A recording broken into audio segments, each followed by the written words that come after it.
We begin, though, by going straight to the Queen's residence at Balmoral Castle. Europe Bureau Chief Hugh Whitfield is live there for us. Hugh, what's Buckingham Palace had to say in the past few minutes?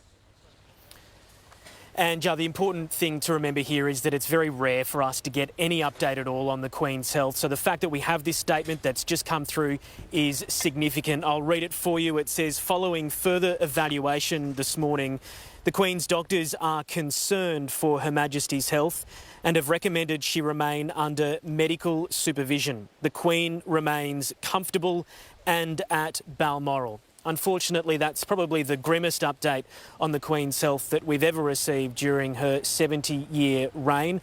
We were told about 16 hours ago that the Queen had been advised to rest by her doctors after a busy day. They described it as a full day on Tuesday, where both Liz Truss and Boris Johnson both came here to Balmoral as part of that transfer of power. We saw the Queen then standing up, using a walking stick, certainly dressed for the Scottish summer, which can be pretty chilly at the best of times, and she appeared to be quite happy. But something has clearly changed in the last 24 to 36 hours, which has prompted her doctors to be concerned for her health and the recommendation that she remain under medical supervision. Now, in the last half an hour or so, there's been a statement from Liz Truss about a completely separate issue, the new Prime Minister in the House of Commons, and there appeared to be some murmuring and movements going on between frontbenchers who were being passed notes. Sir Keir Starmer, the opposition leader, was also being told some significant news. That's when we received this statement, and then we heard from the Commons Speaker, Sir Lindsay Hoyle. When I say that we send our best wishes to Her Majesty the Queen and that she and the royal family are in our thoughts and prayers at this moment, I'm going to take no more. If there is anything else, we will update the House accordingly. Hugh, what is the rest of the royal family's movements right now? We're being told by Clarence House that the Prince of Wales and the Duchess of Cornwall, Charles and Camilla, are already here at Balmoral, and that the Duke of Cambridge, Prince William, is on his way after no doubt taking his three children to their first day of school in Windsor in the last couple of hours. He is on his way here to Scotland. So that will only serve to heighten the concern that there is for Her Majesty's health. As I say, she was told to rest by her doctors in the 24 hours after seeing Boris Johnson and Liz Truss here yesterday.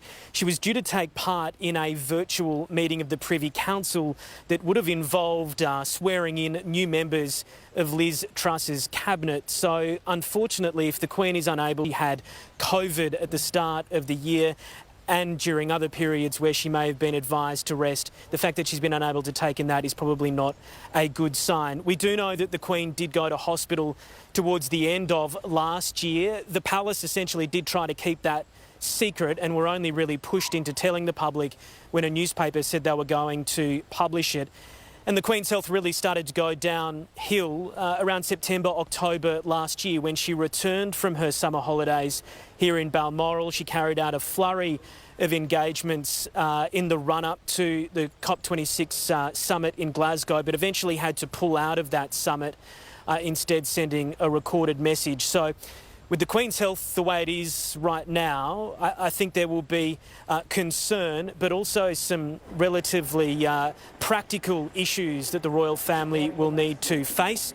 We know that Prince Charles has had to take on a lot more duties in the last year in particular, including attending the state opening of Parliament alongside Prince William a couple of months ago. There's no way that in the Queen's current condition that she would be able to do something like that. So if her condition continues the way it is right now, I'd have to think that you would expect to see Prince Charles taking on even more of a workload, and that may include swearing in those cabinet ministers at some stage in the next couple of days. So just repeating the update from Buckingham Palace that we received just a couple of minutes ago, it is that the doctors who care for Her Majesty are concerned for her health and have recommended that she remain under medical supervision, the Queen remaining comfortable and here at Balmoral Castle in Scotland, Ange. OK, and of course we'll come back to you through the show if there are any further developments. Thanks so much, Hugh.